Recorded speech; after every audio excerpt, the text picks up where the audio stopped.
ආචාර්ය ජී.එල්. පීරිස් මහත්මනි වගේම මහින්ද අමරවීර මහත්මනි වගේම උදේ ගම්මන්පිල මහත්මනි වගේම සියලුම මාධ්‍යවේදී හිතවතුනි සියලු දෙනාගේම අවසරයි මම හිතන අපේ මහාචාර්ය ජී.එල්. පීරිස් මහත්මයාත් උදේ ගම්මන්පිල මහත්මයාත් මම හිතන්නේ සියලු දෙනාම මේ දෙදෙනාම කතා බහ කරේ ආණ්ඩුව බලයට පත් වෙලා දැන් කරපු වැඩ ගැන ආණ්ඩුව පවත්වගෙන යෑමේදී ජනතාව වෙනුවෙන් කරන යම් යම් අසාධාරණකම් සහ අනාගතයේදී මේ කරන වැඩවලින් නූපන් දරුවාටත් බලපාන හැටිය මම කතා කරන්න කැමතියි පොඩ්ඩක් අපි අතීතය ගැන හිතුවොත් එහෙම අර 70 ගණන් ගැන 80 ගණන් ගැන නෙමෙයි මේ ආණ්ඩුව බලයට පත් වෙන්න ඒ කියන්නේ අවුරුද්දකට වඩා පොඩ්ඩක් එහාට ගියොත් එහෙම අපි ජනතාවට මතක් කරොත් එහෙම අනුර කුමාර ජනාධිපති සහෝදරය ඇතුළු මේ මාලිමාවේ කට්ටිය එදා වේදිකාවේ කිව්වේ මොනවද? තෙල් ගැන කතා කරා, විදුලිය ගැන කතා කරා, ජීවන වියදම ගැන කතා කරා, දරුවගේ පොත්පත් ගැන කතා කරා, බේත් ගැන කතා කරා, බඩු මිල ගැන කතා කරා, ගොවිය ගැන කතා කරා. මොනවද කතා නොකරේ? එදා මොකද්ද කිව්වේ? ආණ්ඩුවක් ඕනේද කියලා ඇහුවා. මේ වගේ ජීවන වියදමක් මේ වගේ රටක් මොකටද කියලා ඇහුවා. මේ වගේ රටක ඉන්න බැරි නිසා තමයි මේ රටේ මිනිස්සු මෙලට දාලා යන්නේ කියලා කිව්වා. ඒ නිසා අපට රට දෙන්න අපි ආණ්ඩුවක් කරලා පෙන්නන්නම් අපි දවසෙන් ආණ්ඩුවක් අරන් දවසෙන් සමහර දේවල් වෙනස් කරනවා කියලා කිව්වා. මහා බැංකුව අධිපතිව මුදල් අමාත්‍යාංශයේ ලේකම්ව එක දවසෙන් තමයි අයින් කරනවා කියලා කිව්වා. රටේ මිනිස්සු ජනතාව හිතුවා හරි ෂෝක්නේ. අපිට මේවා ටික සේරම එක දවසෙන් ආණ්ඩුවක් බලයටපත් වෙලා මුදල් අමාත්‍යාංශයේ ලේකම්ව අයින් කරලා මහා බැංකුවේ අධිපතිව අයින් කරලා එක දවසෙන් අපිට තෙල් ටික අඩු වෙනවනම් විදුලි බිල අඩු වෙනවනම් ලයිට් වතුර බිල අඩු වෙනවනම් පොත්පත් ටිකේ මිල අඩු වෙනවනම් මෙහෙම තමයි ජනතාව හිතුවේ. එහෙම රවටිලා තමයි මෙහෙම ජනාධිපති කෙනෙක් මෙහෙම ආණ්ඩුවක් ජනතාව හැදුවේ. හැබැයි අද මොකද ජනතාව වෙලා තියෙන්නේ? අද කබලෙන් ලිපට වැටලා තියෙනවා. මම එක උදාහරණයක් මතක් කරන්න ඔබතුමාලට හොරකම ගැන. දැන් එදා කිව්වා අපේ තෙල් ඇමතිගේ සාක්කුවට රුපියල් 160ක් යනවා කියලා කිව්වනේ. ඒ කියන්නේ අපේ තෙල් ඇමති රුපියල් 160ක් හොරකම් කරනවා කියලා ජනගත කරා. දැන් මේ 160 කාගේ සාක්කුවටද යන්නේ? එහෙනම් මේ ආණ්ඩුවේ තෙල් ඇමති හොරකම් කරනවද? එහෙනම් ඒක නේද ඇත්ත? එහෙනම් ඒ ආණ්ඩුවේ ඇමති කෙනෙක් හොරකම් කරලා තියෙනවා. එහෙනම් මේ ආණ්ඩුවෙත් ඒ හොරකම ඒ විදියටම තියෙනවනේ. ඒ වගේම දැන් විදුලි බිල අඩු කරනවා කියලා කිව්ව 3න් 1ක්. දැන් කො 3න් 1ක් අඩු කරාද? එහෙනම් දැන් මොකද ජනතාවට වෙලා තියෙන්නේ?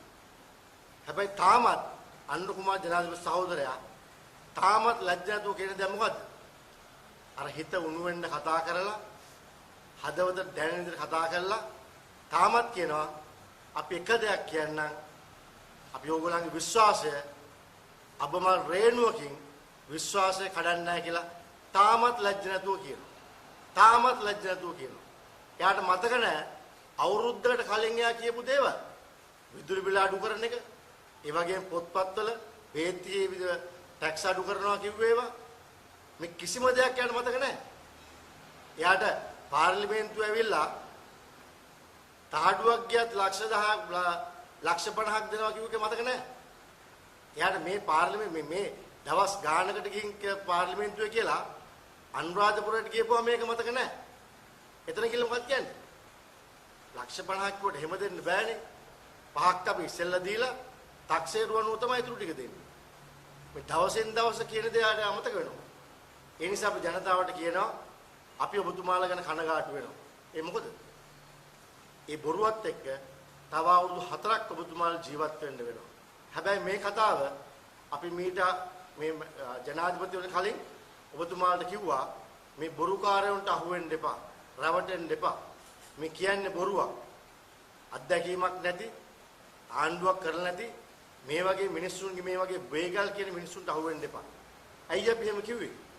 අපි අවුරුදු ගණනාවක් ආණ්ඩු කරලා තියෙන නිසා. ඒගොල්ලෝ කියන විදිහට අවුරුදු 70ක් ආණ්ඩු කරලා තියෙන නිසා අපි දන්නවා ආණ්ඩුවක් ගත්තාම කරන්න කොච්චර අමාරුද?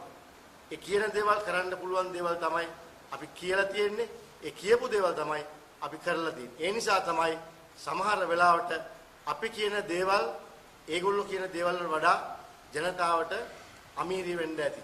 මොකද අපිට බොරු කියන්න බැරි නිසා. අපි ආණ්ඩු කරලා තියෙන නිසා ආණ්ඩුවක් ගත්තාම කරන්න පුළුවන් ටික විතරයි අපි කිව්වේ. හැබැයි ඒගොල්ලෝ කරන්න බැරි හැමදේම කිව්වා. අර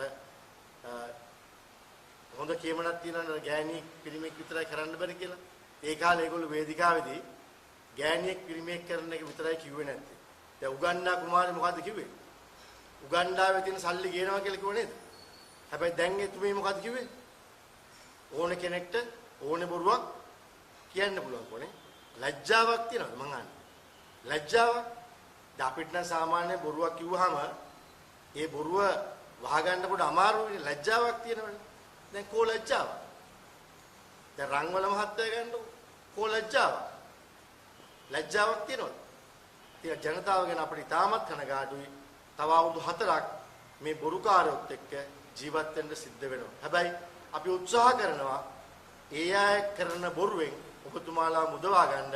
ඒ නිසා තමයි මේ ජී.එල්. පීරිස් මැතිතුමාලා, උදේ ගම්මන්පිල මැතිතුමාලා, අපි අනිකුත් පක්ෂ මහානායක හාමුදුරුවෝ කියන විදියට අනිකුත් පක්ෂ සේරමත් මුණ ගැහිලා මේ ආණ්ඩුව වැරදි පාරේ යනකොට මේ ආණ්ඩුව හරි පාරට ගන්න තමයි අපි මේ උත්සාහයක් ගන්න. ඒ ඇරෙන්න ආණ්ඩුවක් පෙරලන්න අපිට තාම අවශ්‍යතාවයක් නැහැ. මොකද ප්‍රජාතන්ත්‍රවාදය අපි ගරු කරනවා.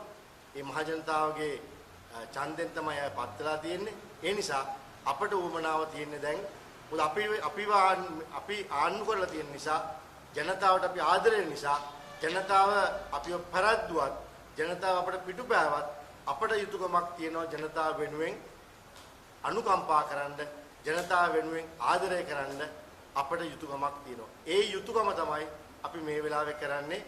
පරදිලා gedara හිටියත් ආණ්ඩුව හරි පාරේ ගියොත් ආණ්ඩුවට මේ කියපු දේවල් කරන්න කියලා බල කරොත් ඒ කියන්නේ විදුලි බිල අඩු කරොත් වතුර බිල අඩු කරොත් බේත් වල ටැක්ස් එක අඩු කරොත් කුඹුරු වලට සහනාධාරය දුන්නොත් මේ දිත්ත සුලිකුණාටුවේදී වන්දිය දුන්නොත් ඒ වගේම අධ්‍යාපන ප්‍රතිසංස්කරණ හරියට කරොත් නීතියේ හැමෝටම සාධාරණීෂ්ඨ කරොත් එහෙම මේ වගේ සියලු දේවල් කරොත් එහෙම රට හොඳ රටක් වෙනවා. මේකට අපි කැමතියි. ඒ නිසා තමයි අපි මේ බලපෑම මේ ආණ්ඩුවට කරන්නේ. බොහොම සූත්‍රය